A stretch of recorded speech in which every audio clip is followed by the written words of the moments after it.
புதுசா என்னப்பா சொல்றது? செவ்வாய் கிரகத்துல ஐடி கம்பெனி கட்டப்படும். மதுர வீரன் தானே. காத்துல கல்வீடு கட்டப்படும். அவனை உசுப்பி விட்ட வீணே. அமெரிக்காவுக்கு ஒத்தடி பாதை போதப்படும். இனி விசிலு பறக்கும் தானே.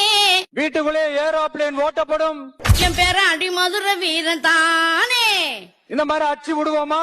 என் சிங்கம் போல நடந்து வரான் செல்ல பேராண்டி. அவனை சீண்டியவன் தாங்க மாட்டான் உதையல்ல தாண்டி. சுத்தமான மனுஷன், ஒயிட், பியூர் ஒயிட், ஆனா ரொம்ப இன்னசென்ட். அப்பாவி. எனக்கு அவர் பார்க்கும் போதெல்லாம் தோணும், என்னடா இப்படி ஒரு புள்ளைய பெத்து இவங்க அப்பா அம்மா இந்த உலகத்துல விட்டுட்டாங்களே, இந்த மனுஷன் எப்படி இங்க பொழைக்க போறாரு அப்படின்னு தான் தோணும். ஆனா ஒண்ணு சொல்றேங்க, இந்த கலிகாலத்துல அந்த மாதிரி மனுஷன் இருக்கிறதுனாலதான் இன்னும் மழை பெய்யுது. அந்த மழையில தான் நம்ம எல்லாம் செழிச்சிட்டு இருப்போம்.